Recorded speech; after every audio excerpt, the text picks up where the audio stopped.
Chapter 10.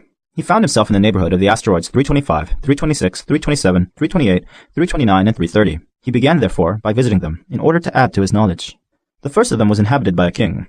Clad in royal purple and ermine, he was seated upon a throne which was at the same time both simple and majestic.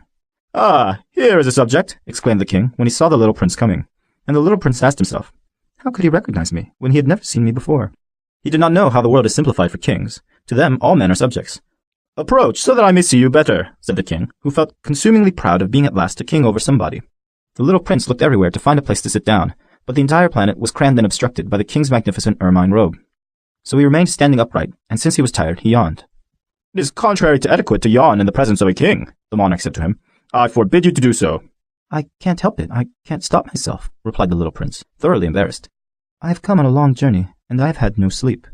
"Ah then," the king said, "I order you to yawn. It is years since I have seen anyone yawning. Yawns to me are objects of curiosity. Come now, yawn again. It is an order." "That frightens me. I cannot any more," murmured the little prince, now completely abashed. "Hum, hum," replied the king. "Then I order you sometimes to yawn and sometimes to—" He sputtered a little and seemed vexed. For what the king fundamentally insisted upon was that his authority should be respected. He tolerated no disobedience. He was an absolute monarch, but because he was a very good man, he made his orders reasonable. "If I ordered a general to change himself into a seabird, and if the general did not obey me, that would not be the fault of the general, it would be my fault." "May I sit down?" came now a timid inquiry from the little prince. "I order you to do so," the king answered him, and majestically gathered in a fold of his ermine mantle. But the little prince was wondering. The planet was teeny. Over what could this king really rule? "Sire," he said to him, "I beg that you will excuse my asking you a question." "I order you to ask me a question," the king hastened to assure him. "Sire, over what do you rule?" "Over everything," said the king, with magnificent simplicity. "Over everything?"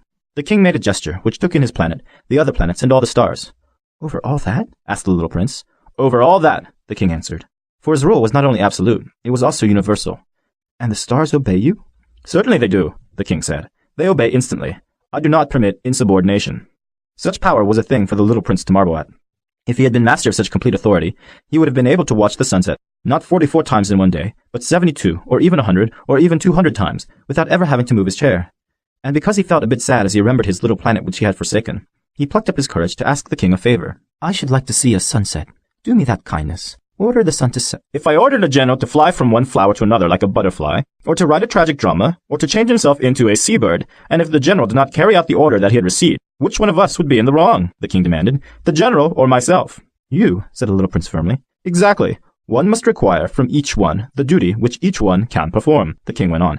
"Accepted authority rests first of all on reason. If you ordered your people to go and throw themselves into the sea, they would rise up in revolution. I have the right to require obedience because my orders are reasonable." "Then my sunset?" the little prince reminded him, for he never forgot a question once he had asked it.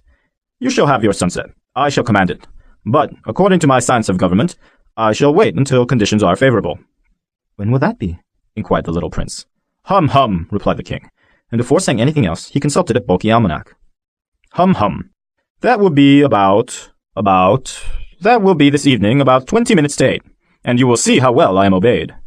The little prince yawned. He was regretting his lost sunset. And then, too, he was already beginning to be a little bored. "I have nothing more to do here," he said to the king, "so I shall set out on my way again." "Do not go," said the king, who was very proud of having a subject. "Do not go. I will make you a minister." "Minister of what?" "Minister of justice."